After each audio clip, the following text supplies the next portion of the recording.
Hello friends, I'm JEN-nuh-nee and this is my channel, This Story Ain't Over, and I haven't filmed a video in a couple weeks, so I'm a little bit rusty, so bear with me. But today we're going to be doing the mid-year book freakout tag. This is a tag that's been on BookTube for many years now. I've been on BookTube for almost 7 years, 8 years almost, and I think I've done this tag about 5 times so far, so I'm very happy every year at the midpoint of the year to add to this tag. It's been a chaotic year for me, and I can say that right off the bat because I've had a lot of life changes, a lot of routine changes, a lot of business changes that have ultimately affected my reading, but I am on the brighter side of a pretty bad reading slump from the past 2 months. You may have noticed that I didn't do any wrap-ups for the past couple months, and that was the reason why. Between leaving my full-time job, starting my online bookish business called Shop Thisstoryaintover, you can check it out down below. Just go to thisstoryaintover.com and that is the shop. And I sell everything from stickers to bookmarks to pop socket grips to dust plug charms to book sleeves. I'm working on a lot of new stuff and I'm just so excited about where the business has gone. I recently also did my first ever vendor markets, which was really fun. So they were little pop-ups that I did at different locations in Toronto, and I am doing some more later this summer, so that's exciting. And I recently also traveled to New York for the launch of the spring bindery books, which was also really exciting and a really fun trip. So overall, it's been super busy and I've just been pulled in many different directions, but we're going to talk about all the books that there are questions for on this tag, and hopefully that will give you a sense of my reading so far this year. Okay, so the first question is, what is the best book you've read so far in 2025? I have not planned this video at all, so I'm just going to my Notion reading book tracker database, which I have a template for it on Etsy if you're interested in grabbing it. It's super robust and it has like a million ways to track your reading. Funnily enough though, I have been in such a bad reading slump and in such a admin fatigue that I just haven't been able to fill it out all that much recently, but I still refer to it as my gospel. So I always look to it for when I'm thinking about like my reading for the year. I don't really track my reading anymore on Goodreads or even on Storygraph. I just like to have it on my own little database that like only I have access to. But regardless, I think the best book that I've read so far this year has to go to Immaculate Conception by Ling Huang.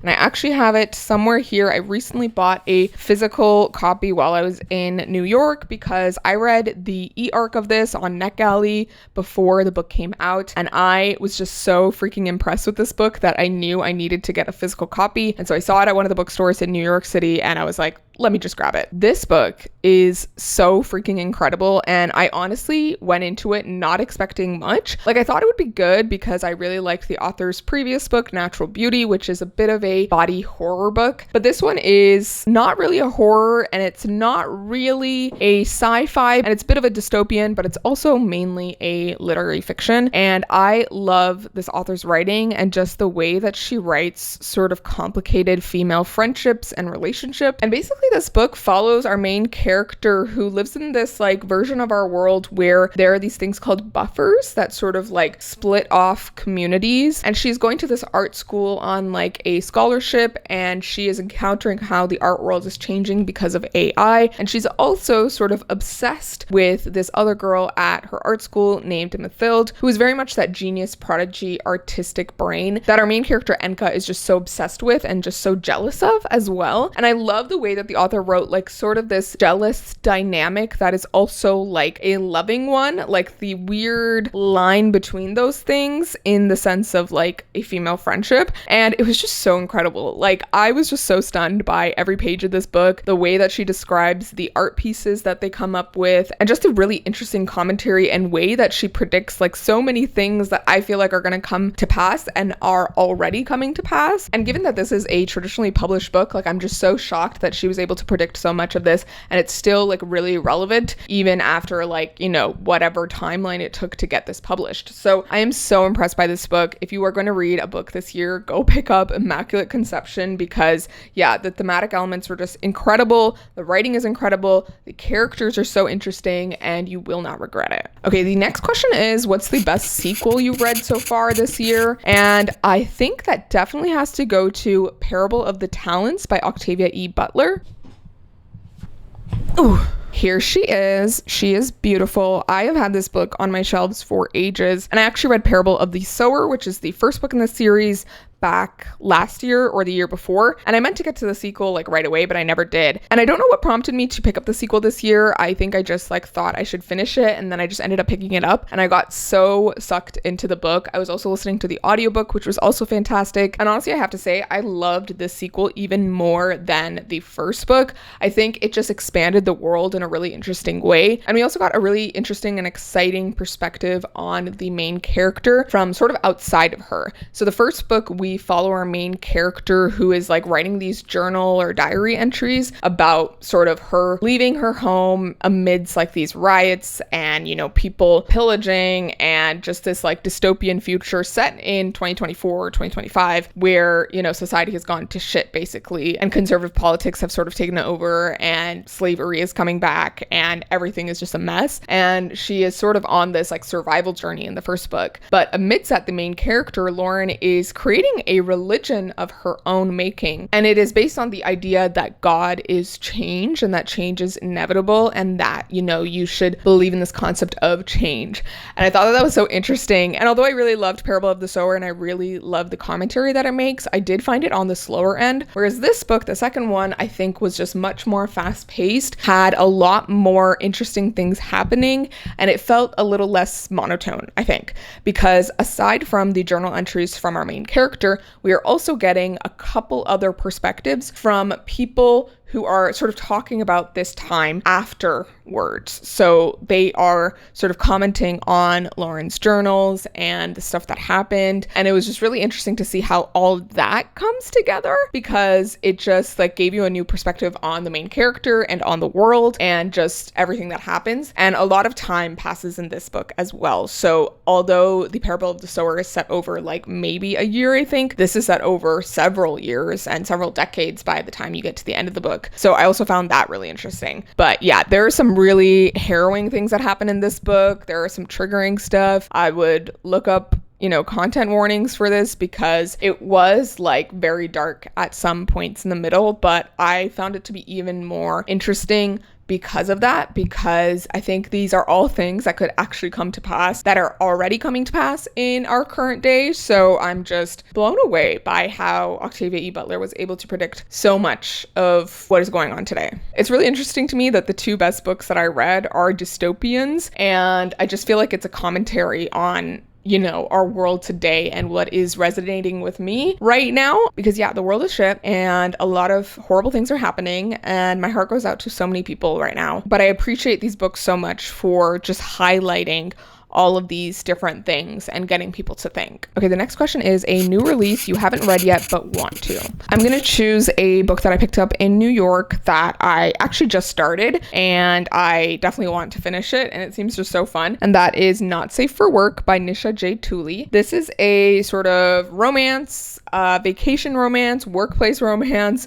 It's got a bit of smut to it, I think. I haven't gotten to a part where there's smut yet because I'm very much at the beginning, but I saw this at a bunch of bookstores in New York City, and I'd seen it online on socials, and I loved the cover, and it just seemed like a really fun sort of summer romance. And the author is also a South Asian author, and she has written multiple romantasy series or books, and I've heard great things about those too. So I'm excited to pick this up, but also all of her other books. But yeah, this just came out like a month ago, I think, or a few weeks ago, so it's definitely really new. I feel like it's just gonna be so fun because the main character is like an engineer, and she's facing a lot of like sexism in the workplace, and it's actually based off of the author's own experience working in a similar situation. But then our main character ends up in this crazy situation where she's put on like this work trip to a vacation place with the male love interest who she doesn't really like, who is, you know, the nepotism baby, and I'm just so intrigued to see how this like works out. Okay, the next question is, what is your most anticipated release for the second half of the year? So for this question, I have to do a shameless plug for the book that I am publishing under my publishing imprint, Boundless Press,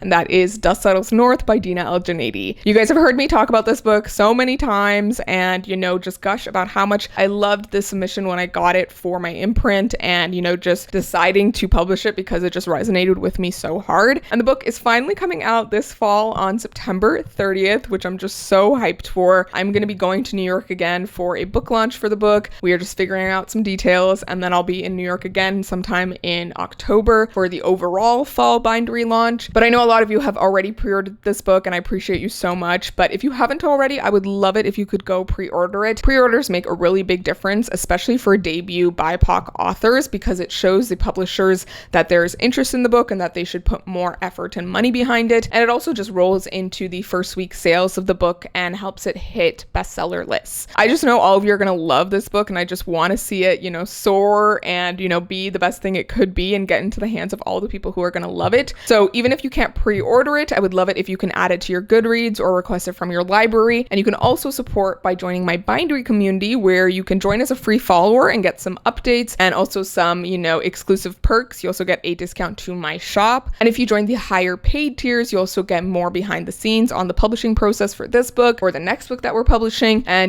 future books that we publish, and just more extra content from me. After I film this video, I'm going to film a book haul for all the books that I got in New York, and that will be going on my bindery feed for my paid members. So yeah, you'll get extra videos like that as well. But if you haven't heard what Dust Settles North is about, it is essentially a story about two Egyptian American siblings who travel to Egypt after their mother dies, and, to have her funeral there. And the two of them are just like dealing with their grief in very different ways, and they're reeling from this death. And while Hannah, one of the siblings, stays in Egypt to sort of reconnect with her roots and sort of understand her mother a bit better and her life in Egypt before her mother left Egypt, and all of the sort of like women's rights movements that she was involved with, the other main character or sibling, Zane, ends up going back to America, and he finds himself in these sort of self-destructive paths that start to make his life sort of crumble around him. And he has to come to the realization that he is the one who is harming his own life and sort of figure things out. This is a contemporary fiction, literary fiction that really delves into what it feels like to live between multiple places and homes and cultures and identities, and also dealing with religious guilt, and also the guilt of having to live up to your parents' expectations but knowing that you can't fulfill them,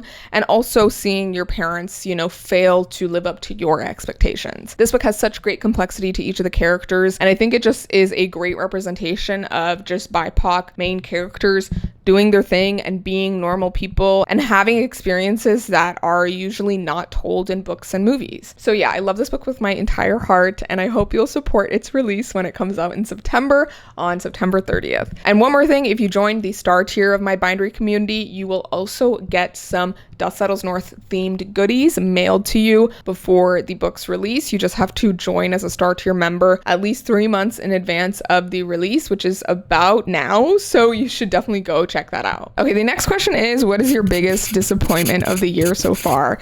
And this one, I have a bit of a spicy opinion because I thought about this a bit, and I feel like disappointment for me is when you have high expectations for something and it fails to live up to those, and then you feel disappointed. Whereas you may go into a book with very low expectations, and if it still is mid, you're not necessarily disappointed. You got exactly what you expected. So I was thinking about the books that I read this year, and even though there are books that were objectively worse than the one that I'm going to talk about right now, and I don't think this one is bad either, I just think that it disappointed me in some ways. And that book is Sunrise on the Reaping by Suzanne Collins. I'm gonna get so much hate for this, but I have some thoughts on this book. I really loved getting Hamish's story. I loved getting the backstory on him and just seeing him sort of be in love and being a totally different person before he is absolutely crushed by the Capitol and everything that happens to him, and what turns him into,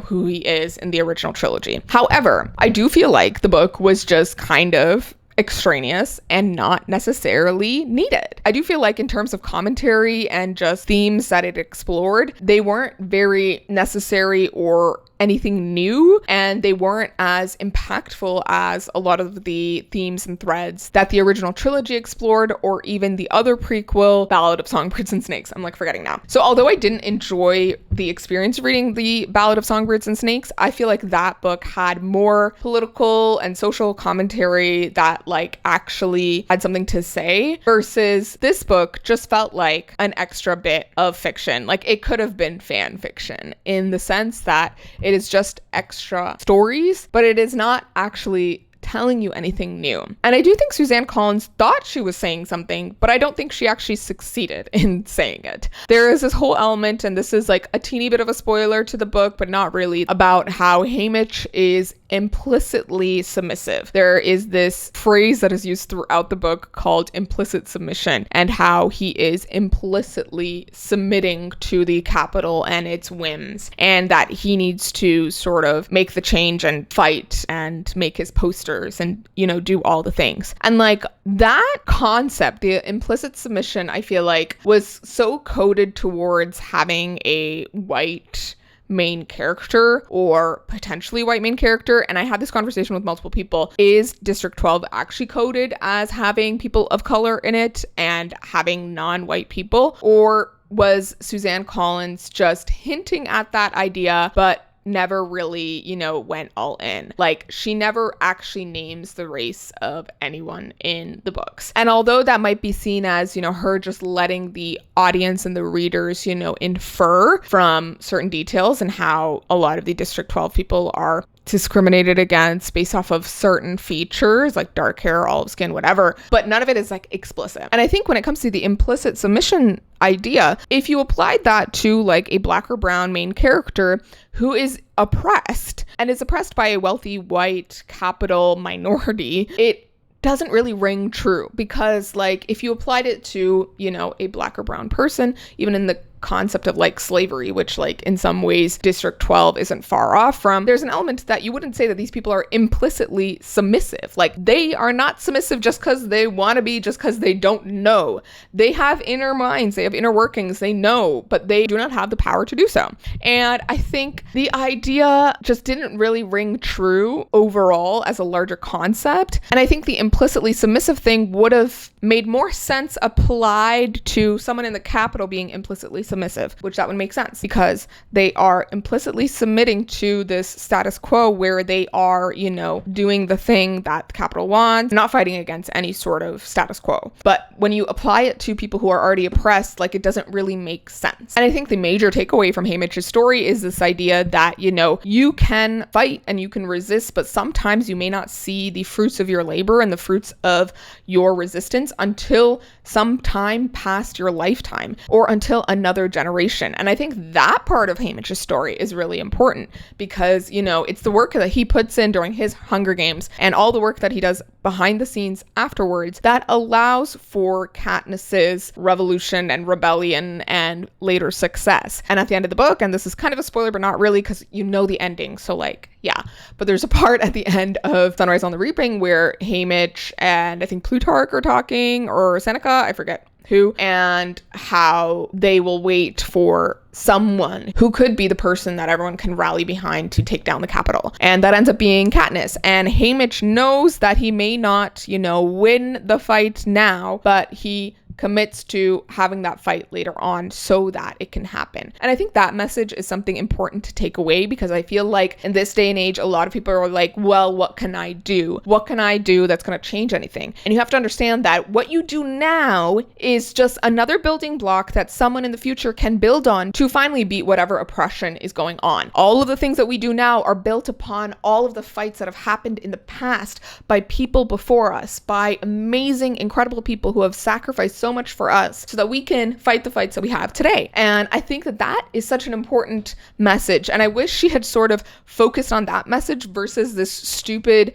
implicit submission idea, because again, it just doesn't make sense to me. Like, he is not implicitly submissive. He knows what he is submitting to. And although it's hard to fight, he just needs to find the courage. But that isn't an element of like ignorance per se. It is just him finding the courage and also sort of abandoning any sort of selfishness towards not having to sacrifice himself. Like, all of the things that Haymitch does by the end is with the knowledge that I might die. So it doesn't matter now, you know, what happens because I'm going to die anyways. So I might as well die fighting. And that is an important thing, but that like, it just doesn't go along with this whole implicit submission thing. And I just don't like that when you think about it in the broader context. Like, the districts aren't implicitly submissive. They are actually being oppressed and they are occupied and they are trying to fight their way in whatever small ways they can.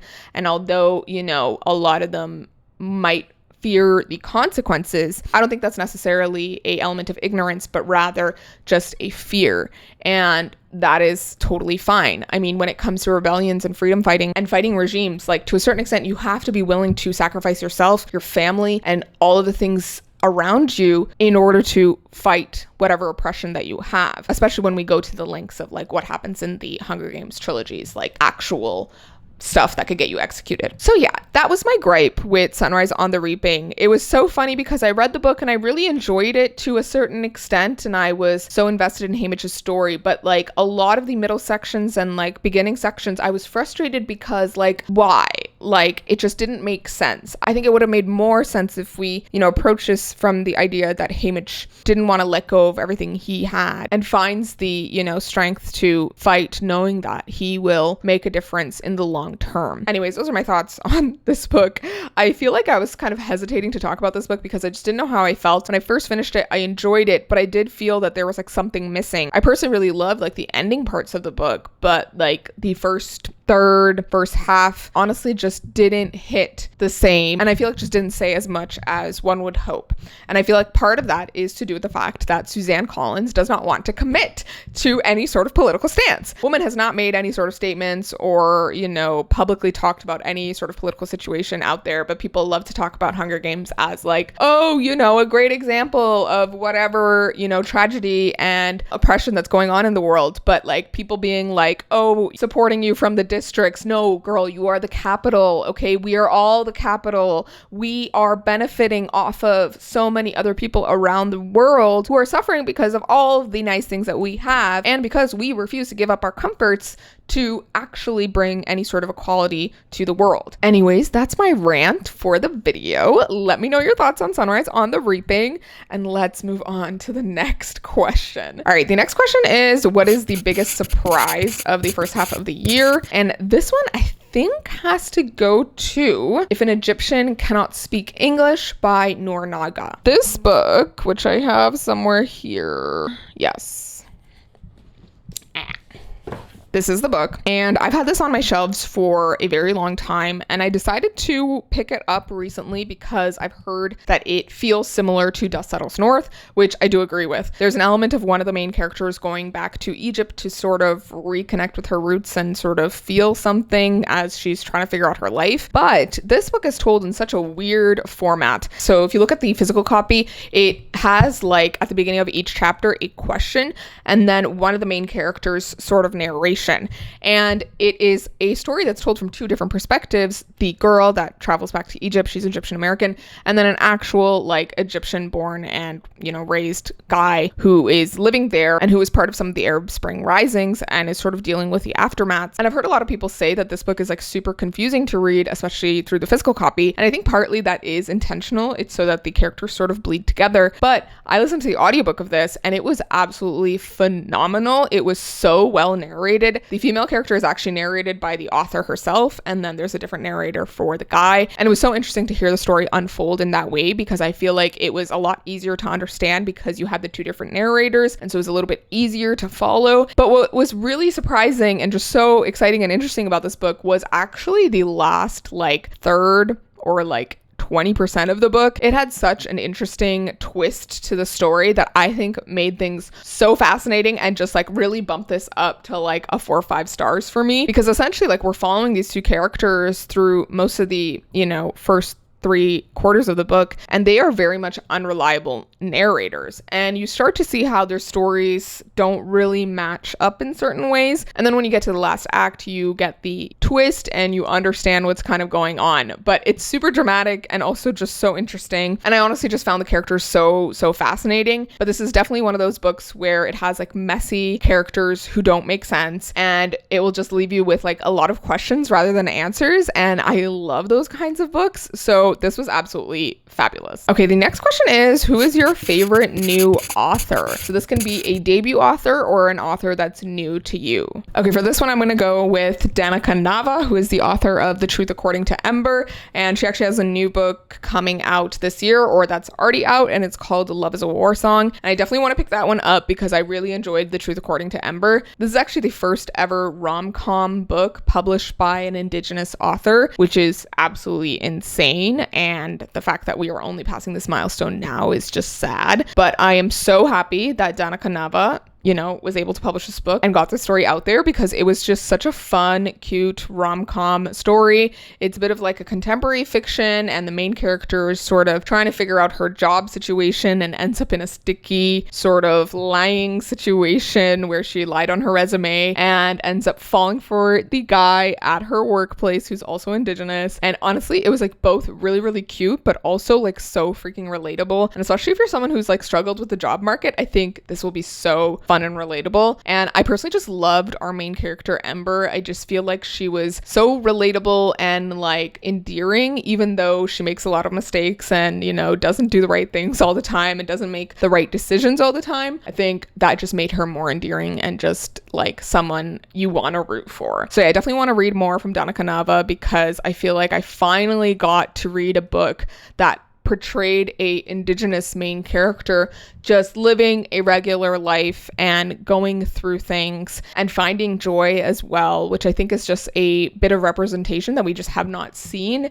And so I'm so happy I got to see it in this. Okay, the next question is, what is your newest fictional crush? My answer for this one is going to be fairly weird and random, I feel like, because I don't think anyone's expecting this, but my fictional crush is the love interest of the main character in Welcome to the Hyunnam-dong Bookshop by Hwang Borum. This is so funny because I don't even remember his name, and honestly, like, that's not even important, but I remember reading this book and just thinking that he was such an endearing, cute, warm character that was like kind of eccentric in some ways, and I just loved him. I just was so obsessed with how like obsessed he was with the main character as well. Essentially, this book follows a main character who opens this like bookshop in this neighborhood called Hyunnam-dong in Korea, and we're following her as she deals with the day-to-day of this bookshop. It's very much like this cozy vibe. Like if you've read Legends and Lattes by Travis Baldree, take away the fantasy bits and like the idea of just like opening this coffee shop in the day-to-day of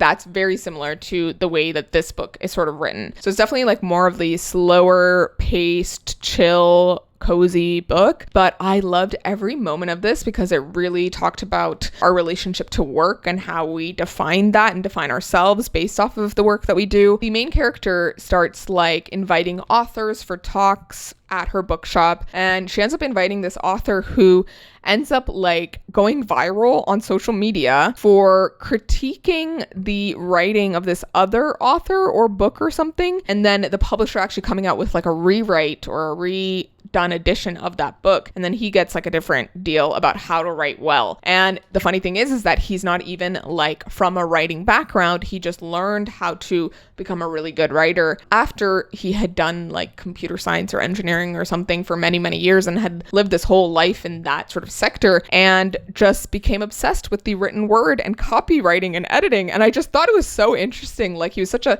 eccentric and weird character, and then he was also just like that really sweet character who was just so obsessed with the main character. There was parts where he offers to like edit the main character's writing for like an article that she was writing or something, or a blog post that she was writing, and he's so meticulous and nice, and doing that for her, that act of service is like his love language, I feel like. And he's just so methodical and analytical, and I feel like he kind of reminds me of my partner as well, so that's probably why I also liked him. Okay, the next question is, who is your newest favorite character? And for this one, I think I have to go with James from James by Percival Everett. This was a really popular book last year or this year, and it's a retelling of the adventures of Huckleberry Finn. And I think I started the original book, like The Adventures of Huckleberry Finn, way back in like university for an American lit class, and then just could not get into it and like did not read it and totally faked all my answers on like the exams. But this retelling was just so fascinating and interesting because it's told from the perspective of Jim or James,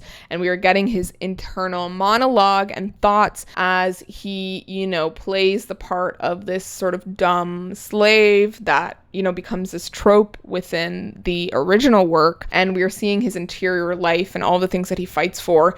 And he is such a fascinating character in that book, and he is such a warm-hearted, you know, caring character who still cares about Huck, who who is also kind of awful. And he was just someone I just like really admired and appreciated. And I love that book, honestly. It was so well done. But James was like definitely a standout character. And he is like so intelligent and does so much to bring his family to safety and just figure things out. So I loved it. All right, the next question is a book that made you cry. This one I think has to go to a reread that I did this year for the second book that I'm publishing with my imprint Boundless Press, and that is Burn the Sea by Mona Tawari. We are almost on the cover and we are waiting to do that reveal sometime soon, so watch out for that and follow me on socials for that. But the author finished her editorial revisions and her line edits, and we were moving into copy edits, and we had this little bit of time where I could reread the book and see if I was feeling good about it and if there was anything else that we might want to, you know, change or edit. And honestly, I went into it knowing that the author probably kicked her edits in the butt and probably did a really good job. And, you know, the editor for the book was also like really invested in the book, and I feel like she had some really great points. And I finished reading the book in like 2 days because I had to like read it quickly for the deadlines. But I finished the book and I just started crying at the end because I was just so impressed with how well the author edited and brought this book to a stronger place. And I was just so invested in the characters and what happens with them. And I feel like the romances were stronger as well. And the main character's convictions were stronger. And just by the end, I just had this like overwhelming sense of like, oh my God, this was fucking epic and amazing. And I just lost my shit. Like I just started crying. I was just so happy that we are publishing this book under my imprint. And yeah, Burn the Sea is coming out next year in spring, summer 2026. And if you want to learn more about it and you want to see like an early version of the cover, you can go join my binder community as a paid member and you'll get all of that exclusive content. But if I haven't mentioned already, Burn the Sea is like a historical fantasy that follows a actual queen from India, Abaka Chauta, and sort of her journey and her personal and political achievements and things that she does. And it's fictionalized, obviously, and has this fantasy element. And the Portuguese are reimagined as like these snake monsters who are, you know, colonizing the land. And it's just so freaking interesting and has so many great characters and beautiful female friendships that will literally like grab your heart. But yeah, it's like a very character-driven fantasy, which is the type of fantasy that I absolutely love. So I really think all of you will love it. So please go sign up to my binder community, even join as a free follower, help support, and you'll get to see that book next year. All right, the next question is a book that made you happy. Honestly, a lot of books made me happy this year, but I feel like, okay, the book I'm gonna go with is A Magical Girl Retires by Park So-yeon. I swear this book is for the depressed girlies who grew up with Sailor Moon and who grew up and found out that the world doesn't have magic and that a pretty amazing girl is not going to fight all your battles for you. But, you know, you'll live with it. You figure it out. Basically, this is like a translated fiction from Korean, and our main character is sort of this depressed, down on her luck girl who is struggling with debt and all these other things, and she's considering suicide at the beginning of the book. But she's stopped by this strange girl who appears, who tells her that she has like a greater destiny and that she might be a magical girl. Magical girls in this world are these girls who have gone through some sort of trauma that has triggered some sort of magical ability in them. And each girl has like very, very unique powers, and all of them are sort of tasked with fighting real world evils and problems, and also are trying to fight climate change. But there is a sticky situation when a new magical girl awakens and is not really on the side of the rest of them. So our main character and the other, you know, magical girl that approached her are sort of trying to figure things out. But this was such a fun book. Like, this book was the comfort book that I needed when I was feeling down and depressed and, you know, struggling. And I feel like it just delivered on so many cozy and cute vibes. There's also a sapphic romance in this, and it's a very short book. And I feel like it's one of those books that doesn't provide like neat and tidy answers, but it does give you comfort along the way. All right, the next question is the most beautiful book you've bought so far this year or received. This is so hard because I probably would have said A Magical Girl Retires, because on the inside it has this like gorgeous illustration, and like, look at that, that's freaking beautiful. But I did buy some books in New York, and one of them had a really, really pretty cover. Let me see if I can find it. This one, Kiss Me Maybe by Gabrielle Gamaz. This cover, the girls kissing on the cover and just looking so beautiful. And look at all those colors. That's so pretty. I just love how colorful and beautiful and gay this cover is. It just makes me so happy.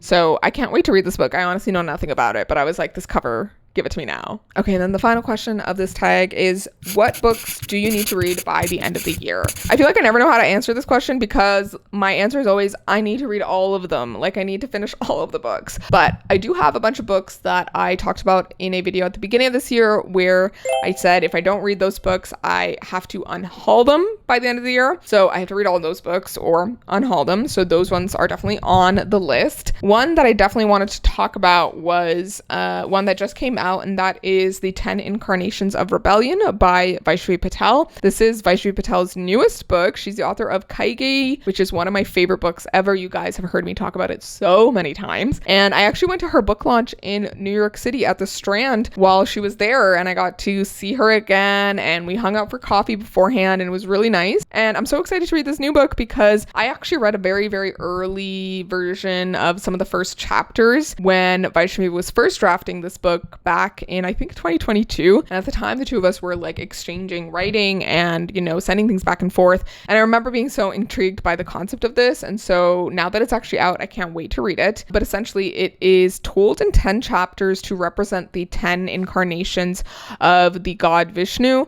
So that's like the mythology tie-in, but really it is a like historical alternate history fiction where we are in a world where the British never left India and they continue to occupy it and have power. And the main character is part of this, you know, fight and rebellion against the British. So really excited to read this. And I feel like I was just so impressed and intrigued by all the things that Vaishnavi had to say about the book during the launch event and like the discussion and themes that she was talking about. So I think it's going to be really good and I cannot wait to read it. So I definitely want to get to it before the end of the year, but probably within the next month. Okay, my camera's running out of battery, but those are all of the questions on this tag. Thank you all so much for watching. Let me know what you would have answered for each of these questions in the comments down below. Let me know your thoughts on all of the books that I talked about today and my spicy opinions on Sunrise on the Reaping. I would love to discuss in the comments, and I will see you all in my next video. So please remember that this story ain't over. Bye.